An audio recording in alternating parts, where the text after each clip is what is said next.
I will agree with that. Yeah, I have a friend that had twins before me. And my first, and he's like, Some of those may not pass, but I figured I'd just throw them all in there, so whichever ones they pass are signed. Oh, yeah? Yeah, And then we there's ended that up way, having- whichever ones they pass are signed. Yeah. he was right. Same with the ordinance summaries, I'll just get rid of whichever ones they don't pass and or change numbers.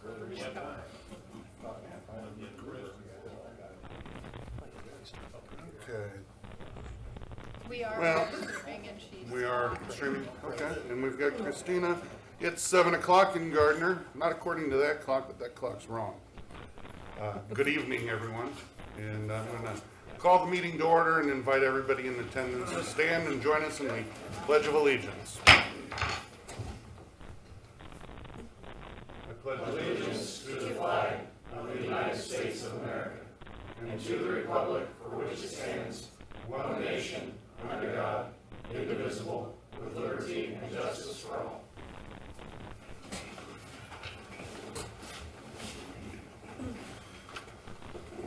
Well, good evening. Thanks for coming out, everybody. The Jayhawks were up by 23 points when I left home, Yes. so that's a good thing. We don't have any presentations this evening, so we will move at this point to public comments. So members of the public are welcome to use this time to make comments about city matters or items on the agenda that are not part of a public hearing. If you'd like to make a public comment, please approach the podium, state your name and address for the record, and be heard.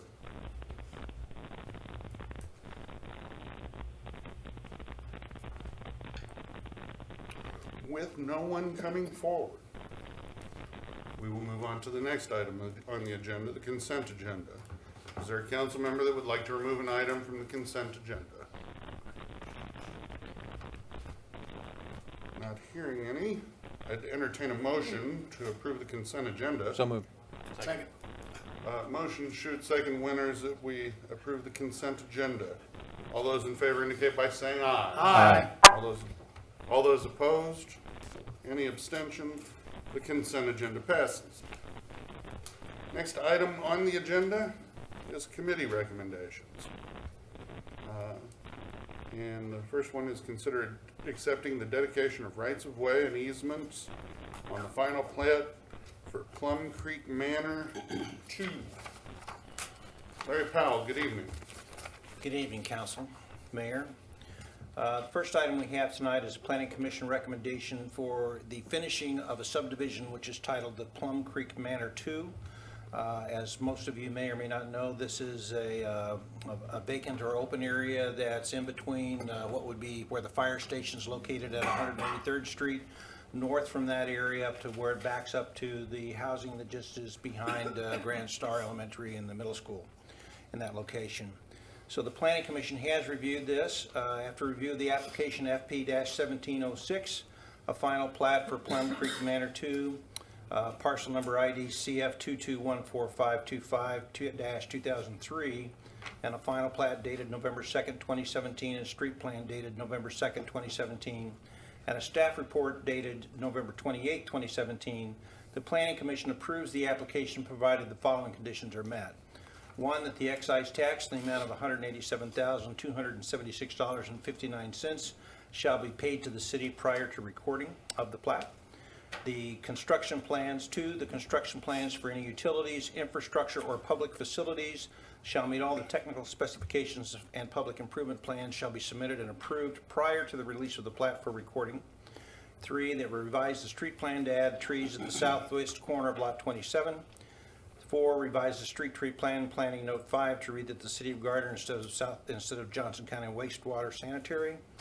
4, revise the street plan to planning note 6 to remove irrigation from the planning areas. 6, revise the street plan, tree plan to meet the maximum percentage of one species to be 20% or below. And 7, revise the street tree plan to mix the species of trees along all streets, and recommends the governing body accept the dedication of rights-of-way and easements. Just a note of explanation, the reason that we have so many tree items on this particular plat is earlier this year, and as part of the land code development fee, we've been instituting the different processes as we go through. This being one of the brand new or finished out subdivisions that really street tree planting is required. So they have gone through the process, and together we've worked out several bugs in the process pertaining to the types of trees, numbers of trees, locations of trees, et cetera. And they've been very helpful in helping us to get through that process and make this work very well. So the things that you see here have all been agreed to by them, and they understand them. Yes, sir. So we are gonna have street trees on this, between the sidewalk and the street, is that? In the locations that are allowed for, yes, sir. There are some, of course, limitations to that being visual right-of-way at intersections, and where we have utilities that are too close to things, we won't be planning on top of utilities. Yeah, I wondered about that, if we are kind of hurting ourselves long-term with street damage potentially with that. Because, I mean, I know that, like at my house, the sidewalk is settled underneath because the trees have dried up all of the roots. I wonder if we're not setting ourselves up for a future problem by doing that. Thoughts? That's a continuing conversation between all the departments, sir. So what we'll probably do is we'll make this part of a long-term experiment and see how it works out. If it doesn't work very well, I'm sure we'll be back to change it, Hopefully we do it before the bill gets too big. hopefully. I kind of agree. I mean, I noticed that in another neighborhood that the trees are right up against the street, and I thought that was different. And I wondered if there was any. I think we really ought to look at that because, I mean, every neighborhood in the old part of Kansas City that I've seen, it's always caused a problem. And I started seeing it around town, and I'm starting to think, 20, 30 years down the road, we're going to have buckling something. Well, personally, I think that the street trees they could cause some serious problems. I don't know exactly if the species of trees that we're looking at are supposed to be what are called, deep root systems. But I'm pretty sure that any of the trees that I know, I look at the stuff north of Pawnee and west of Center in that older neighborhood where the trees are right up against the street, and it's causing all sorts of issues with the road bed. So, I mean, You mean the manor, Gardner Manor? yeah. I mean, it's an ongoing issue and one that could potentially cause rebuilds of streets. So, I think maybe we just look at that for the future, I guess. In all fairness, though, those streets are, I mean, I don't know how old they are. Michael probably knows. I don't think they've been reworked. 60, 70 years. Yeah, so we're talking, Could be, Well, the Pretty good subdivision longevity. was built in the 70s. yeah. yeah. Okay, so Early 70s. So pretty good 50 years, longevity 50 years. for those streets, all things considered. Well, the tree species that are being recommended are ones that are put forth by the several different agencies for this purpose. So hopefully they are ones that will do the least amount of damage if there is damage to be considered by them. I would say to you that if you're going to recommend the removal of trees or the revision of this, since this is part of the entire planning process, there's no way we could continue with the approval of this tonight. You would have to send it back to the planning commission, and that would delay this for several months, and we would have a developer that would not be in good I don't condition. think tonight's the night to do it. I'm just throwing it out for, I think we should look at it. just look at it for sometime in the future because they're a Thank long you. ways from planting trees right now, so. True. Real Thank you. quick, we haven't, Larry, you have more presentation? No, sir, that's just accept the dedication rights of way and easements for Plum Creek Manor 2. Well, I do want to open the floor for public comments on committee recommendation item number 1.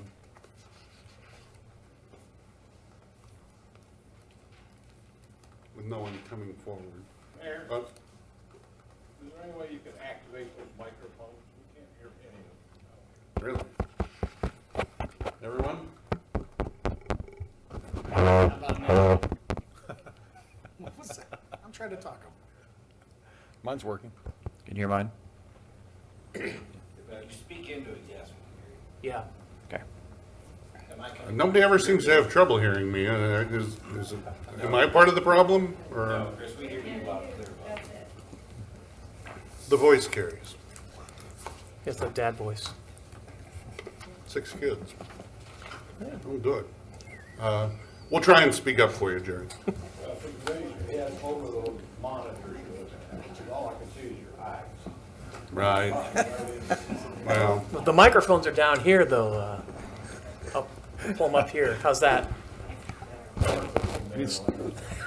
Longer all right, microphones. we're gonna get back on track now. Yes, yes. Sounds like a No sterling other idea. public comments except from the peanut gallery. What other additional questions for Larry regarding committee recommendation item number 1? Christie, you want to get in there? Nope, I'm good. Do they have a projected start date if we approve tonight? I'm sorry, Do sir. they have a projected start date? They have to follow through the rest of those recommendations, so it's probably, we would not be starting until, well, because they're going to be in January, probably not until spring break. Okay. Somewhere in February, March. Right, makes sense. Well, we got plenty of time to look at trees then. Okay. Any other questions or comments?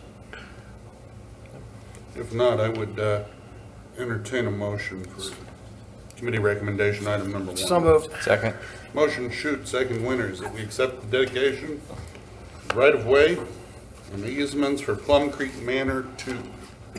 All those in favor indicate by saying aye. Aye. All those opposed? Any abstentions?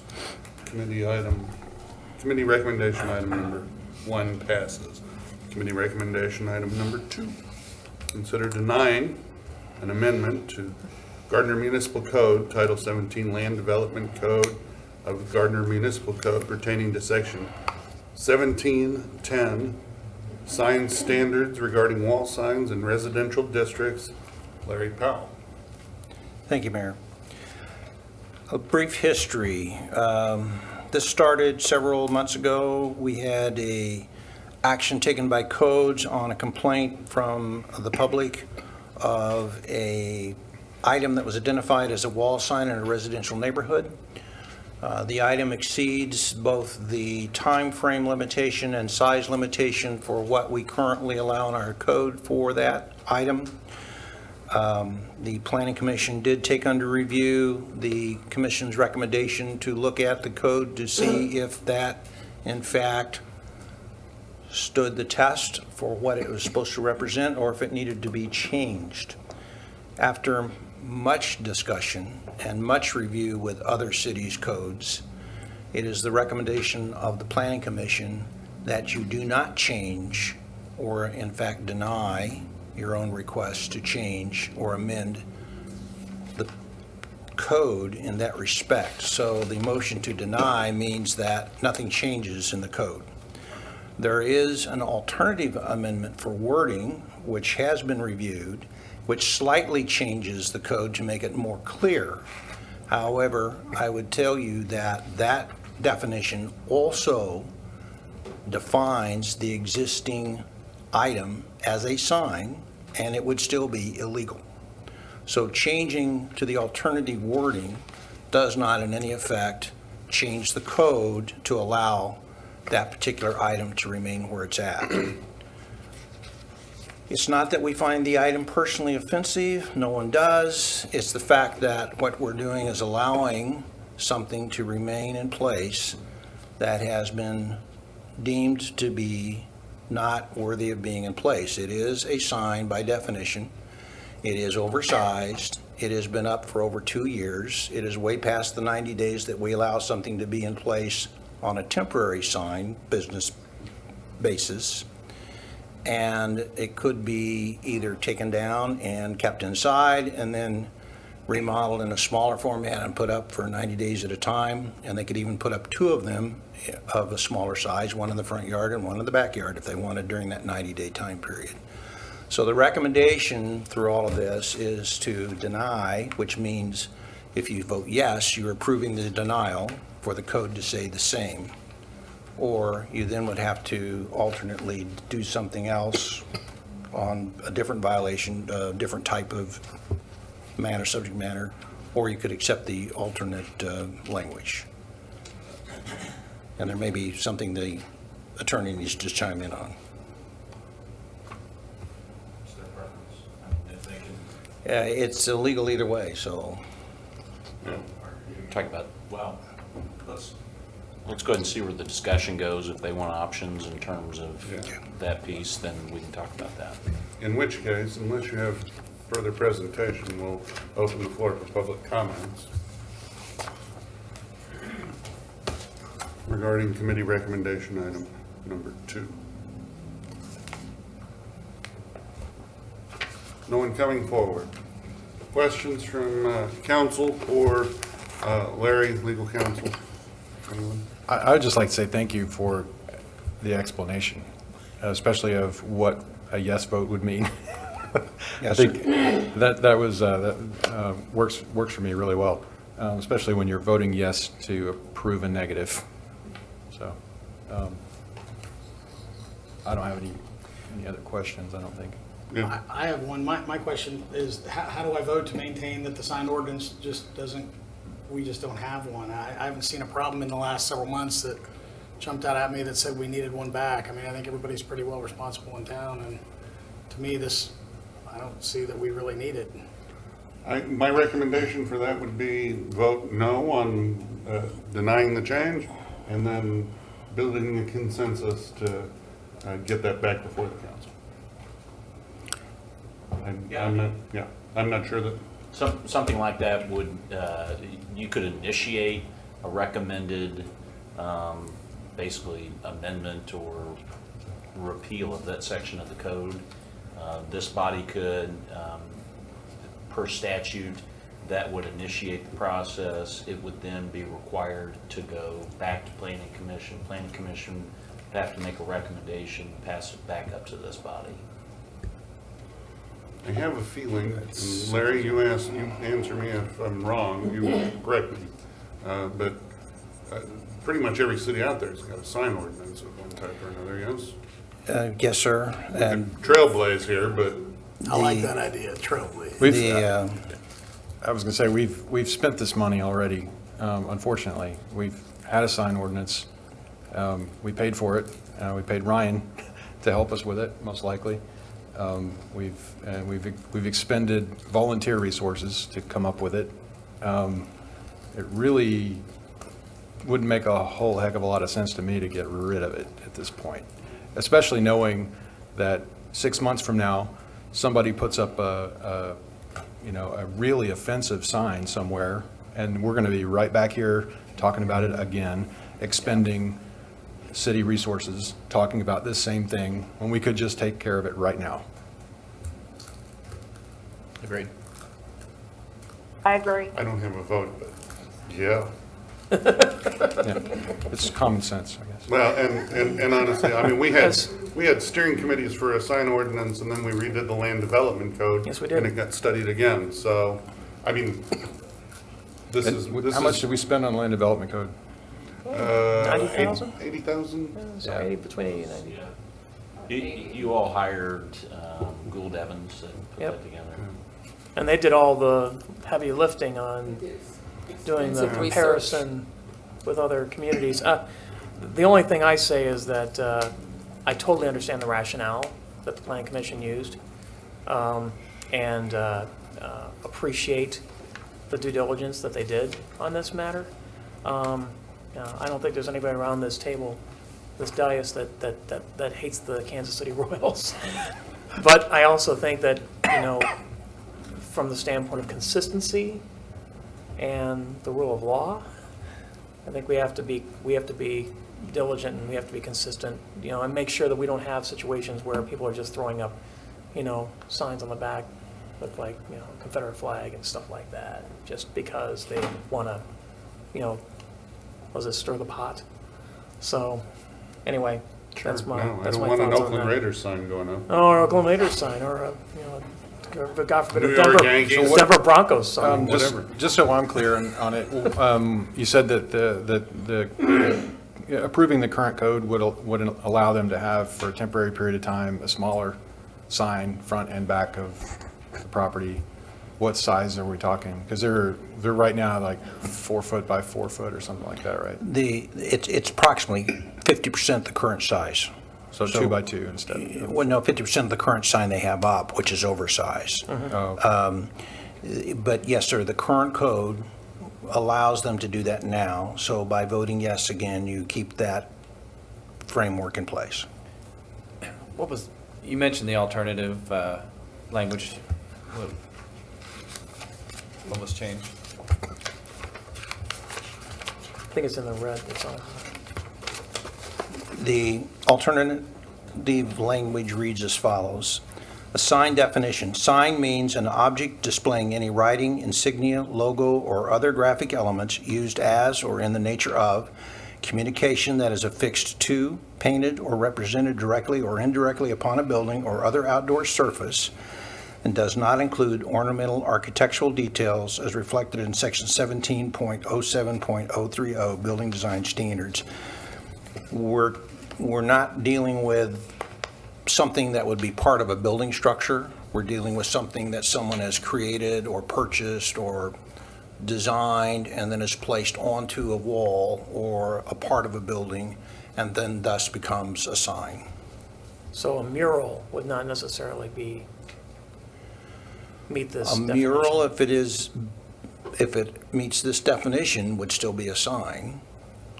A mural that was an artistic freelance representation of something would Oh, not. painted directly on a building, yeah. I see Yes.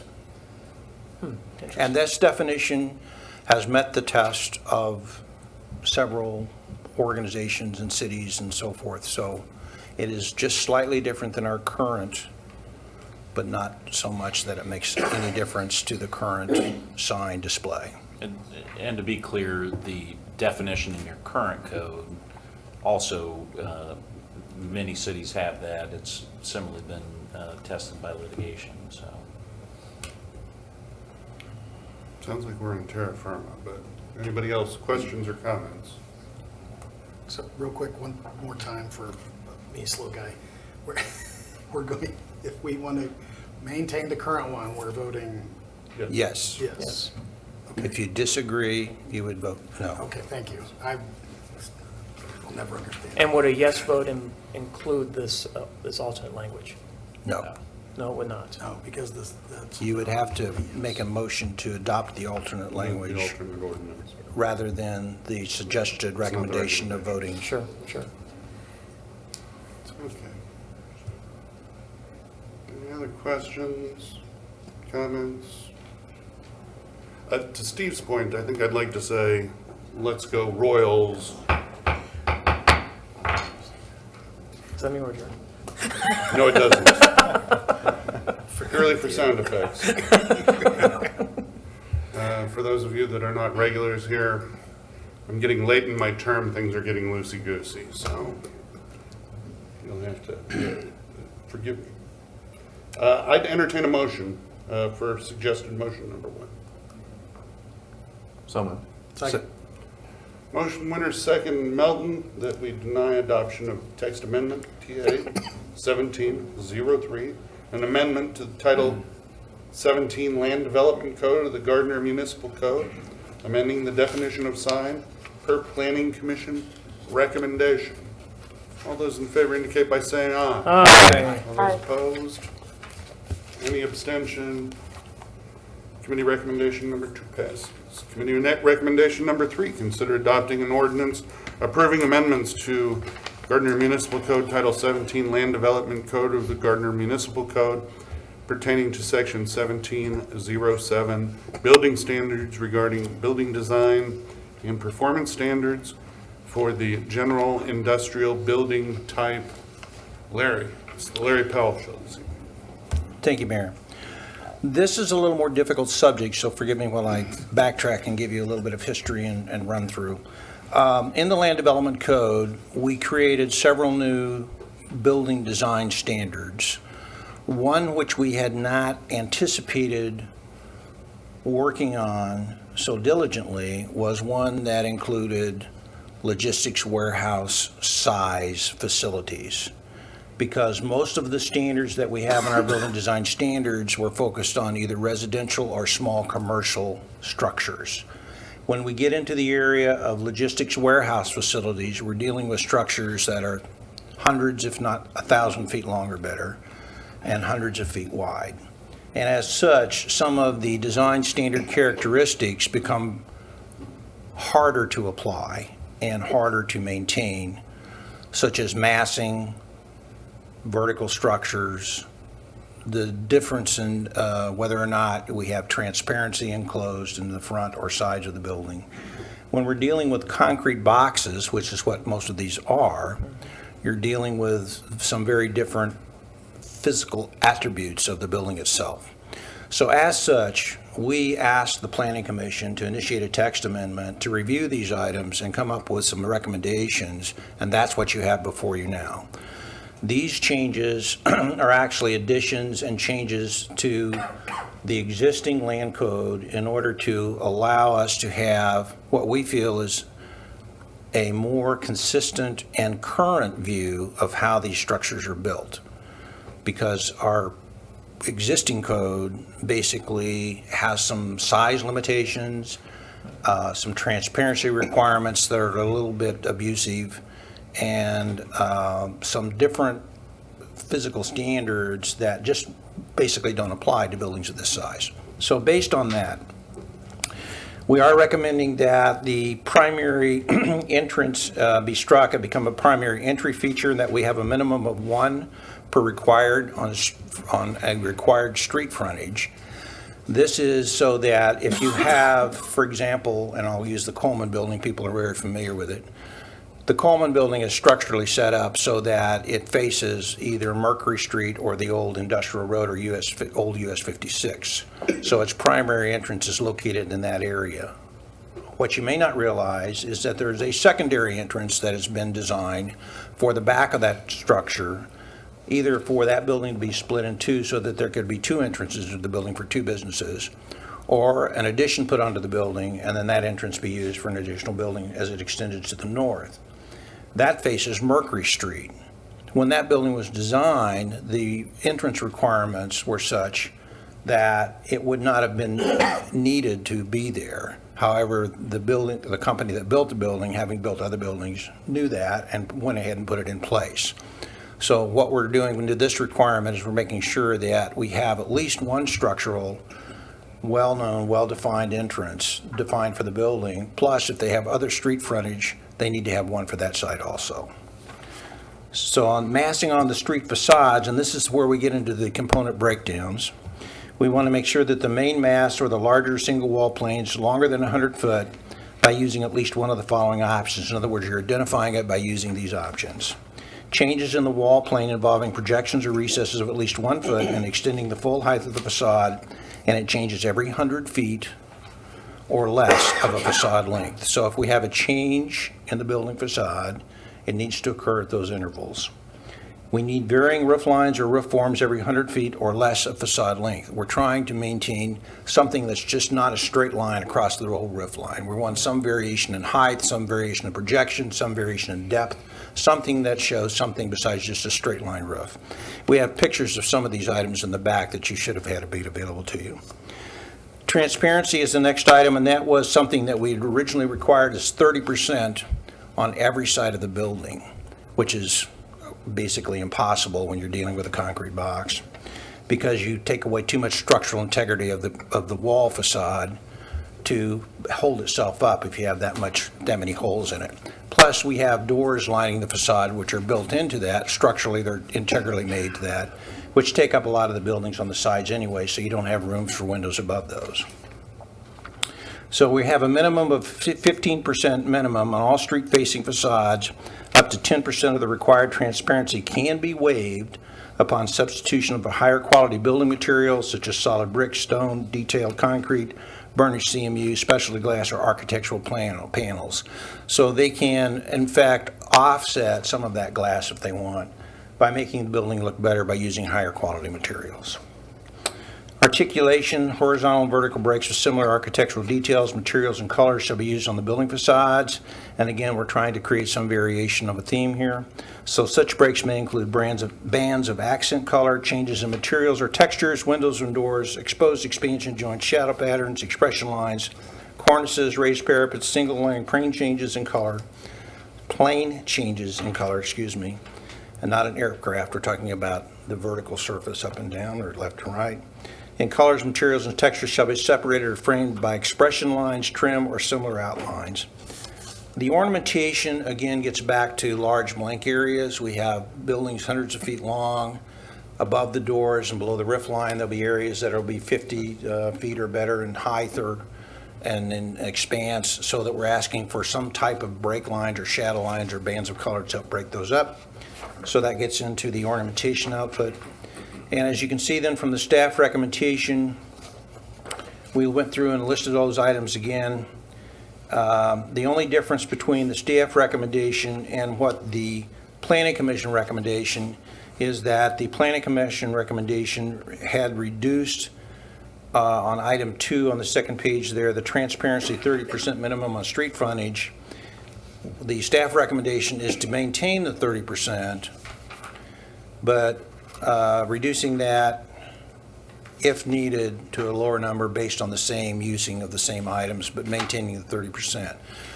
I would tell you that that's the only difference between the staff recommendation and the Planning Commission recommendation. All other items were pretty much the same for all of the different discussion that we had. So the governing body can now do one of the following: adopt the ordinance approving the amendment per Planning Commission recommendation. 2, override the Planning Commission's recommendation by 2/3 majority of the membership of the governing body, which in this case would mean amending or denying the proposed amendment. Staff has provided an alternative ordinance that would keep the enhanced front entry feature requirement, but with reductions in minimum size and transparency. This would be a compromise between the staff recommendation and the Planning Commission recommendation, reflecting an option that was discussed by the Planning Commission. Or 3, return the same to the Planning Commission for further consideration, together with a statement specifying the basis for the governing body's failure to approve or disapprove or change. I would let you know that the current Midwest Commerce project building plans are under review, and they currently meet our current code, so there's not any danger of your action derailing or stopping that particular project at this point in time. It would continue under the current code since we adopted it or accepted it under the current code, and it already meets our guidelines currently. So we're not in any danger of causing any concern with that particular project, with whatever action you take tonight. Is that what you've got for presentation on this item, Larry? Yes, sir.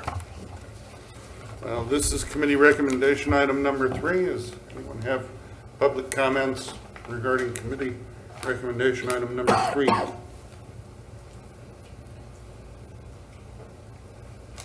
I'm really surprised. I thought this one was going to fire everybody up. Larry? Questions for Larry regarding committee recommendation item number 3? I'm just having a little bit of difficulty fully, or I don't know, maybe you need to break it down even simpler for me on the differences between the staff recommendation and the Planning Commission recommendation. Yes, sir.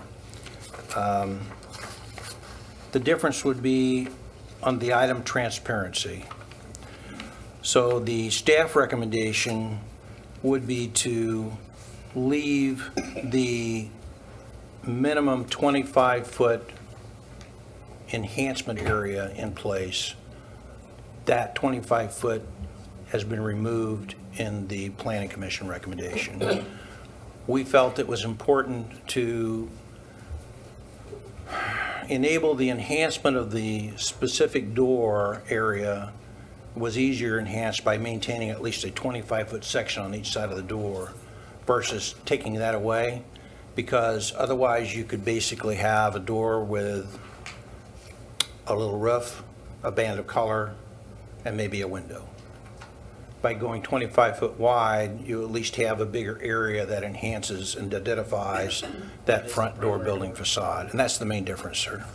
So to a builder, which one of the two options is the least onerous?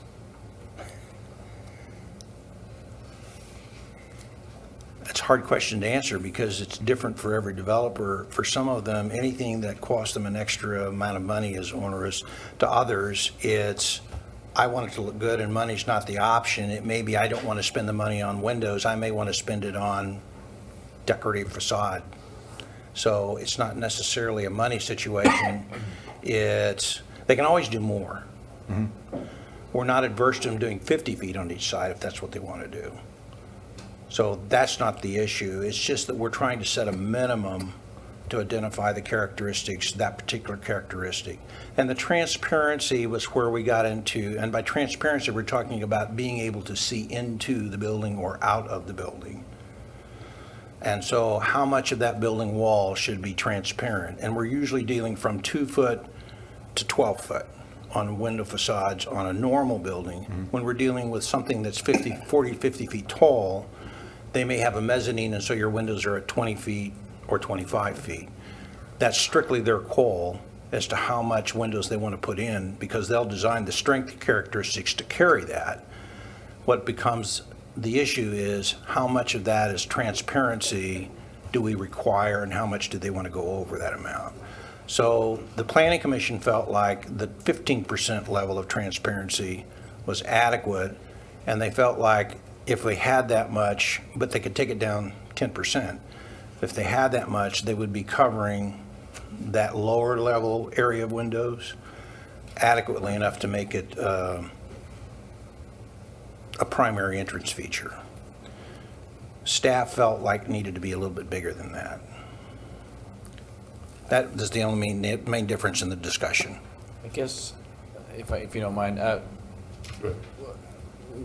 what is the reasoning behind, I mean, why do we care if it's about the transparency? I guess that's where I'm, is it just purely aesthetics? I mean, is that or is there a safety reason, or is there a? Building standards for office areas, transparency tends to allow for basically what you're saying is if you have a light failure and you're inside a large concrete box that has no other light source, then your windows allow you to at least know where the front of the building is so you can get out. Through the rest of the facility, normally what you have, if you go look at some of the logistics warehouses that are being built in the area, they're variation on a theme, but generally you'll have every 150 to 300 feet, one window 2/3 of the way up above the door sections, or you'll have what we used to call transom window effects above every 15 doors. And that's to give the people inside a reference point inside an entirely dark building. Even at night, you'll still get enough light through that to give you a reference to get out of the building. How do I get out of this place? So the transparency is a little bit of a safety issue, but it's also a visual enhancement that we feel is necessary on the building standards. And so it's there as a basis of a building standard besides a safety consideration. I can tell you from my personal experience, it makes it a lot easier to define where the front door is on those buildings. Because it's just a big square box that, you know, and they have 1,000 doors on it. And without some variation, you know, it makes it very tough to find out which is the right door is the front door. And if you've got a 1 million square foot box and you're Yeah. dividing it and part of it's going someplace else, you need something. So is transparency on all entrances or just the main entrance? I'm sorry, sir? Is transparency on all entrances or just the main entrance, the primary entrance? It's required on the primary entrance. Just the primary entrance? Yes, sir. So the secondary entrance is not going to require that? If we're dealing with a secondary entrance, just like a normal side door entrance, no, sir. If we're dealing with a secondary primary entrance, one that faces a street, it would apply to that also. So you could have 2 or more. Sure, I understand. Okay. So if we would like to go with the 25% rule, We have to just apply, we just approve the The- planning commission recommendation. Yeah. And I believe we need 4 votes to overturn the planning commission's recommendation to get to the second motion, right? It requires a 2/3 majority, yes, sir. So it'd be 4. If you wish to change it, yes. It sounds like correct me if I'm wrong, the intention is to take the planning commission's recommendation. That's what I'm hearing from up and down the dais. Their planning commissions was the 25%, correct? Yep. I get so confused anymore on all these. But there's flexibility built Yeah, in but as to there's how they some- put that right, 25% right. in I'm fine with that. versus Okay. putting it, putting a minimum on the Right. primary entrance. I'm sorry, point of clarification for me. Right. Yep. When you say 25%, are you referring to the 25-foot recommendation Right, the from 25-foot staff? Okay, that's not a percentage. The That's a staff foot. recommendation, different from the planning commission recommendation, was to maintain a 25-foot egress enhancement on each side of the door. Okay, Planning commission did not do that. They just maintained a 15% transparency requirement, which could be reduced okay. by enhancement of other, so there is a difference. Thank you for your question. Yeah, I'm in favor of planning commission. Me too. Okay. Well, in which case, unless there's further comments or questions, I'd entertain a motion on ordinance number 2563. So moved. Second.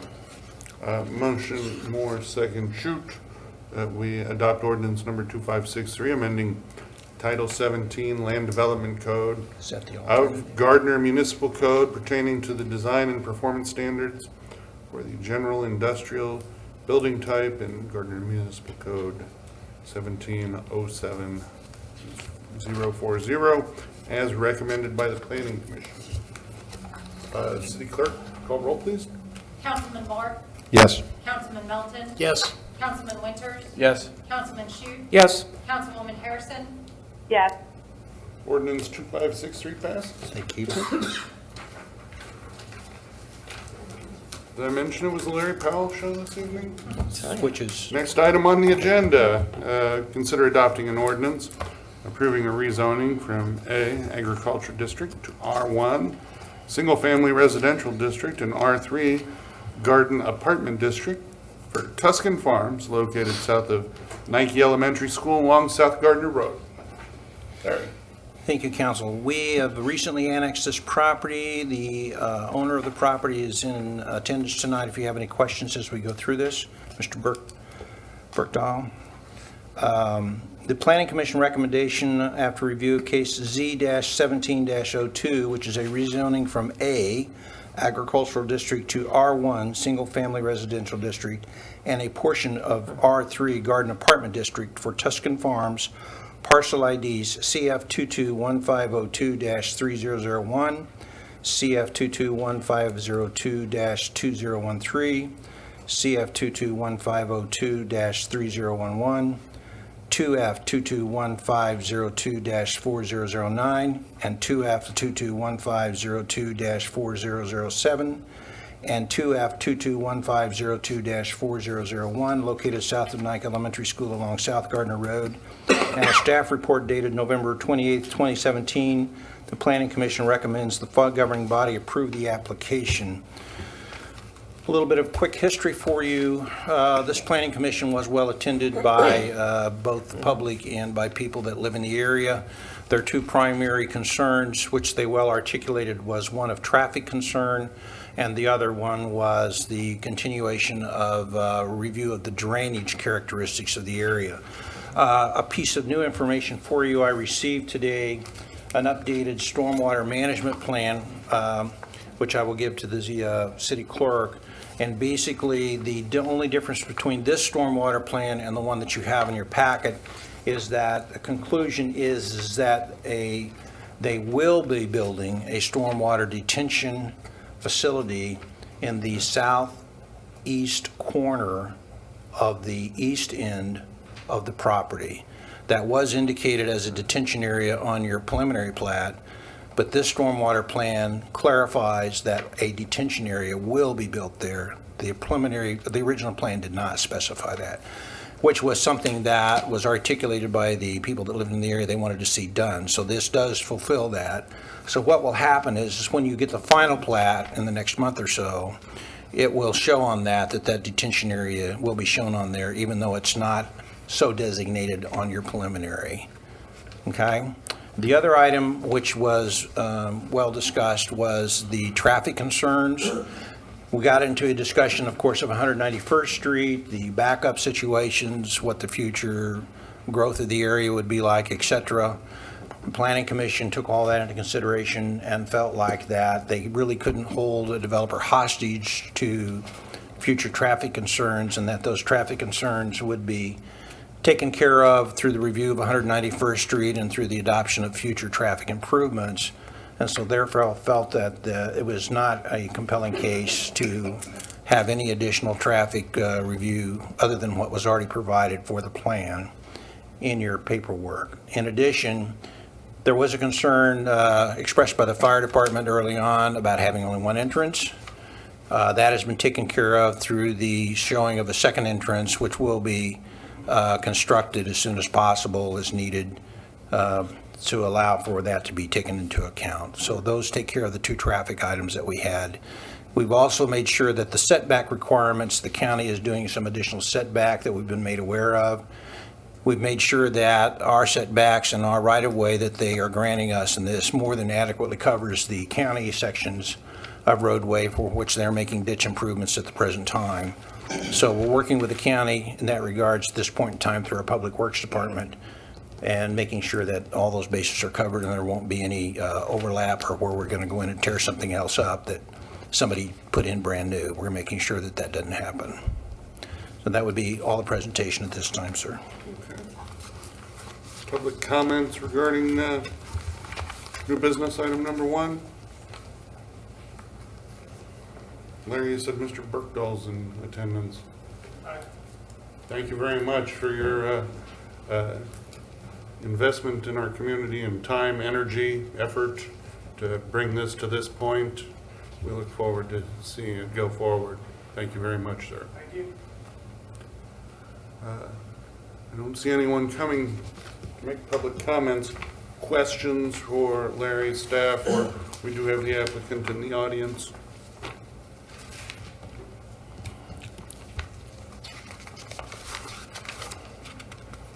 If not, we've got an ordinance here, number 2564. I would entertain a motion. So moved. Second. Motion, Milton, second, shoot that we adopt ordinance number 2564, approving the rezoning case C-1702 from A, Agriculture District, to R1, Single Family Residential District, and R3, Garden Apartment District for Tuscan Farms, located south on Nike Elementary School along South Gardner Road. City Clerk, can you call the roll, please? Councilman Melton? Yes. Councilman Winters? Yes. Councilman Shute? Yes. Councilwoman Harrison? yes, Councilman Moore? Yes. 2564 passes. Moving forward, sir. Okay, next is consider accepting the dedication of right-of-way and easements for Tuscan Farms, first plat residential subdivision, FP 1707. Larry. Thank you, Mayor. This action follows that you've just completed concerning the same plat numbers. If you don't mind, I won't read them again. So after the review of final plat 17-07, a final plat for Tuscan Farms, first plat, parcel IDs already previously read, located south of Nike Elementary School along South Gardner Road, a final plat dated November 15, 2017, and staff report dated November 28, 2017. The Planning Commission recommends approval of the application to the governing body provided the following conditions are met. One, that a preliminary plat PP-1707 shall be approved prior to the release of the final plat FP-17-07 for recording. Two, that prior to the recording of the final plat, an excise tax in the amount of $199,561.28 shall be paid to the city. The construction plans for any utilities, infrastructure, or public facilities shall meet all technical specifications, and public improvement plans shall be submitted and approved prior to the release of the plat for recording. 4, per GMC 17.08.030-C, parenthesis C, the applicant shall revise the street tree plan to show no more than the 20% of an overall quality of trees shall be of any one tree species prior to the release of the plat for recording, and recommends the governing body accept dedication of the rights of way and easements. And then there'd be the suggested motion, sir, to accept the dedication of right-of-way and easements on the final plat for Tuscan Farms first plat. The drainage improvement will be in a future final plat, which will be for that section lower down. However, because it's a drainage improvement, it will be constructed as needed with the rest of the drainage improvements, so it may actually be constructed before that final plat is approved. Is that all for presentation? Yes, sir. Public comments regarding new business item number 2. No one coming forward. Questions for Larry or staff or the applicant? No one coming forward. I would entertain a motion. So moved. Second. Motion Winters, second Melton, that we accept the dedication of right-of-way and easements on the final plat for Tuscan Farms first plat. All those in favor indicate by saying aye. Aye. All those opposed, any abstention? New business item number 2 is concluded. Larry, that's it. I mean, Thank you, sir. I just wish to express my thanks, and the Planning Commission asked me to express their thanks to you for hosting basically a meeting for them to take care of these items so that they can all continue to move forward for the next 60 days and keep our developers moving forward. We thank you for that. Nice tie. festive. So, council updates. Before we recess into executive session, we'll start with staff.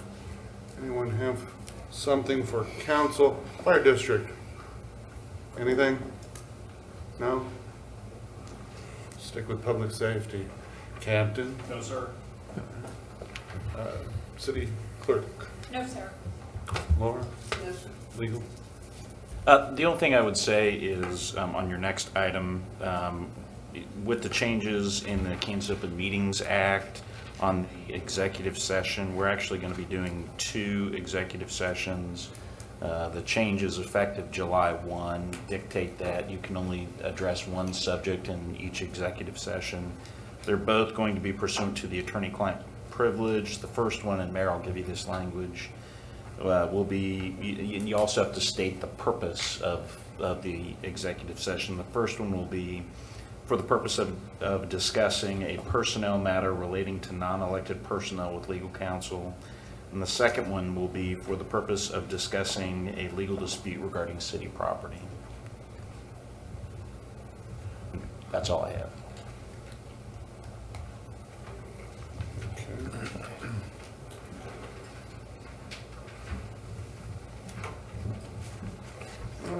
All right. Oh. This looks like doctor's. my writing. This looks like doctor's handwriting, literally. Well, I have to look at your signature to know for sure. Cheryl, do you have anything?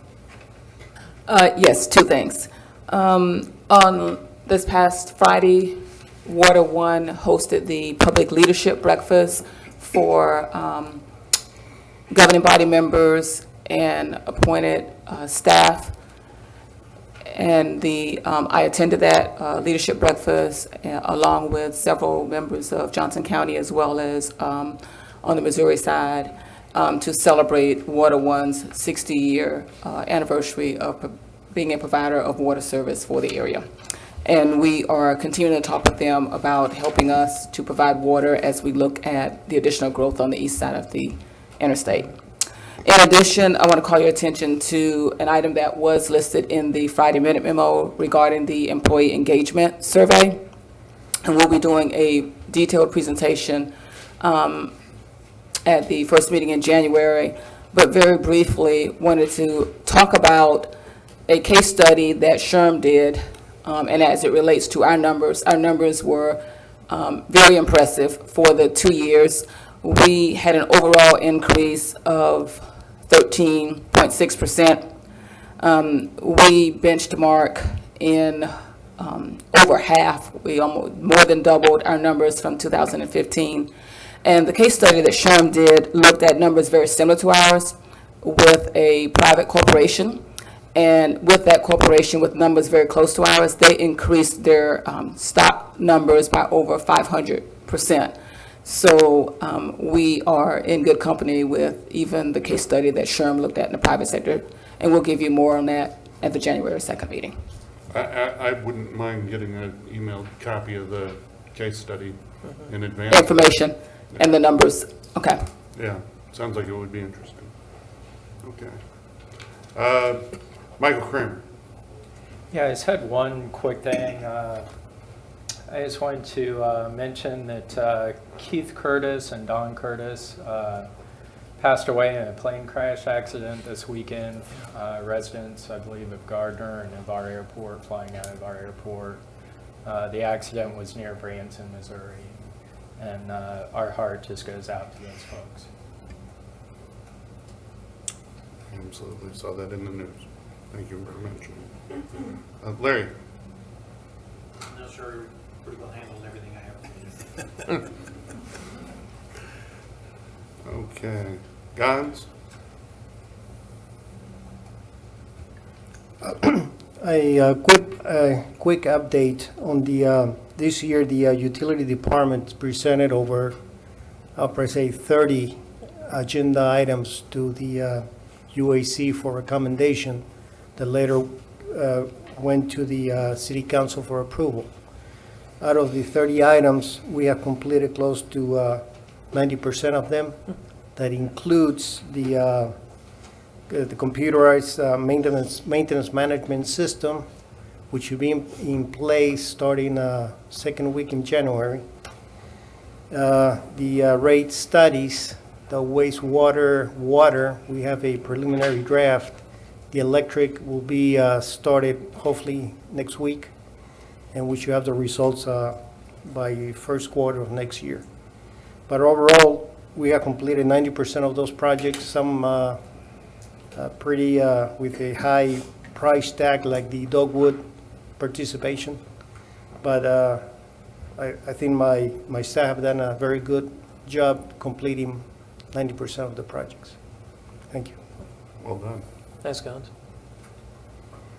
All right. Council, have anything for staff? Rich? I'd just like to start out by saying this before Lee gets a chance, but Merry Christmas. Since he did it last time so quickly, I want to be the first one to say it at this meeting. Hope everyone has a happy holiday. And also, last week, Tammy Waterman spoke at the Edgerton City Council meeting, and they have committed to donating $1,000 to the Project Grad at the high school this year, and I was going to check with the dais and the body and see what our thoughts were on donating to that cause. I'd hate to have us look bad. Well, Laura? I can look real quick, but you've been donating. It wasn't 1,000. I think the budget was 450. I can look real quick while you go on around if you want to. I know they've been struggling for donations this year, so. Yeah. I don't have a problem with matching Edgerton. That's what I figured. I mean, if they run, 1,001. ooh, Yeah. I like Todd's thinking right there. I like, They should go at that's why least we keep him up 1,500. here. Okay. What do you think, 1,001, just to really rub it on? I mean, I don't like to torture people just for the sake of, but if That'd be fun. Steve mentioned a round number, that would seem like it might be more appropriate. Oh, 1,500? Add 500 to it? yeah. Now I can really stick it. Marching orders. Done. I actually have an invoice already from them that I was holding till 18, so I'll just surprise them. Okay. Sure. That'd be Nice, great. good. Boom. Excellent. Really, that's it for me. I mean, pretty boring night for me here, so. Okay, Lee?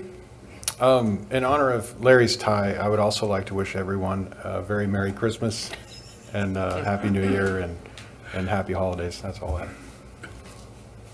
Okay. Christie? I do not have anything, thank you. Todd? I do want to say thank you for having the expenses on Excel. Oh, yes. It was really nice, so much Very easier. helpful. Yes, So, very nice. I will pass that on to Yes. my incredibly techie senior accountant. It was awesome. Yes, Man, search and stuff. so much nicer. Yeah. Okay. Council President? I have nothing. I'm glad that I am very happy that we closed on the Tuscan deal today. It's good to have a developer who's investing so much time, effort, and resources into a development on the other side of I-35. The first of many, I believe, and great to have this coming to our town. So I want to also commend the Planning Commission on the work they did on this, as well as the city staff on taking this to the finish line. So good job, good work. And Merry Christmas, Happy Holidays to all of those out there who wish to celebrate in whichever way they deem fit.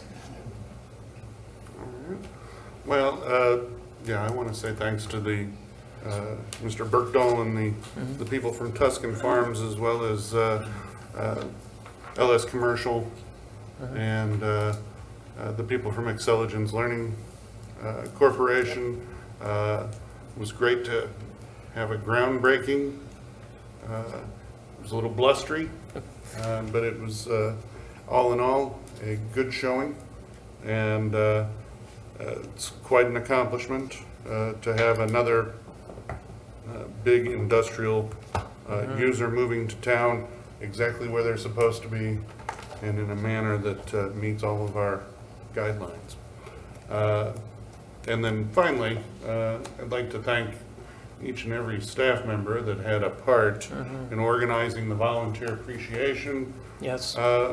dinner that we had last week. I know not everybody was able to attend, but it was I think a good time was had by all. And Larry was festive and dancing with his wife afterwards. I think they've taken lessons. Did you take lessons before, Larry? Many years ago. Well, it still shows. So, and Merry Christmas to all. With that being said, Ryan, how long on the first executive session? I think 30 minutes for the first session to start with. If it goes longer, we can always get more time. Okay. So anyway, I would consider a motion to recess into executive session. So moved. Second?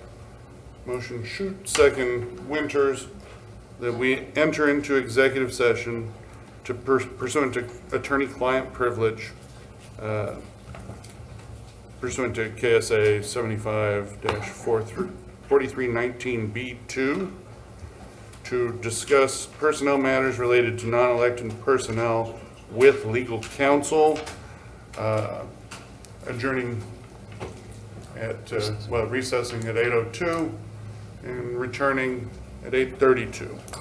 All those in favor indicate by saying aye. Aye. All those opposed? Any abstention? We stand in recess.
Christie on the phone right now or not, don't worry about it. Okay. Okay, I don't have her yet, so I won't worry about it. no, don't worry about it. Entertain a motion to resume regular session. So moved. Second. Motion, Schutz, second, Melton, and we resume regular session. All those in favor indicate by saying aye. Aye. We're back in regular session. I would entertain a motion to again recess into executive session per the previous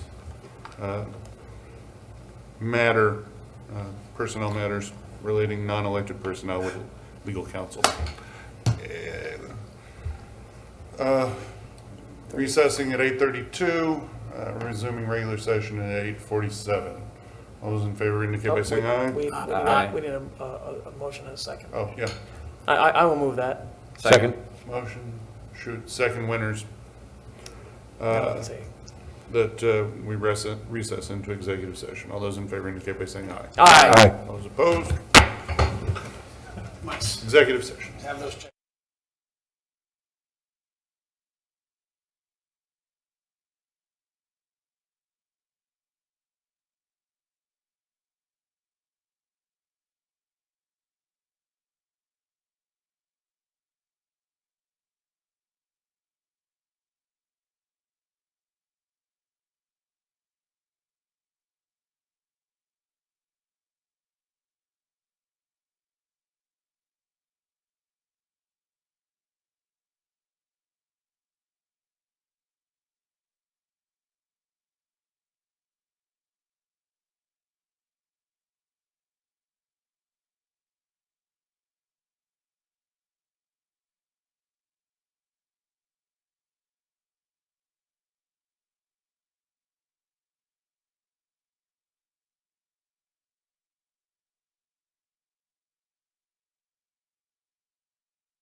Is it clear, Jake? I brought those in. Oh, you brought those in, okay, all right. I don't know, you know. I know, it's kind of like, Get They were in it. all of a sudden it's on the desk. It's like, We're in Danika's office, all right, that sounds safe. We tried to keep you from having to go up and remind us. Thank you. Entertain a motion to resume regular session. So moved. Second. Motion, shoot, second, Melton, and we resume regular session. All those in favor indicate by saying aye. Aye. Aye. We're back in regular session. I'd entertain a motion to move into executive session. So moved. Second. Motion, shoot, second, Melton, that we recess into executive session pursuant to KSA 754319 B2 to discuss matters related to attorney-client privilege regarding a legal dispute regarding city property, beginning at, we're calling that 8:49, resuming regular session at 8:54. All those in favor indicate by saying aye. Aye. Opposed, abstentions, we stand in recess.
Entertain a motion to resume regular session. So moved.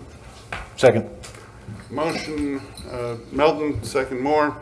All those in favor indicate by saying aye. Aye. We are back in regular session. Is there anything else anybody'd like to talk about? No. We're getting out early. I'd entertain a Well, motion to adjourn. So moved. Second. Motion Moore, second Melton, and we adjourn. All those in favor indicate by saying aye. Aye. We stand in adjournment.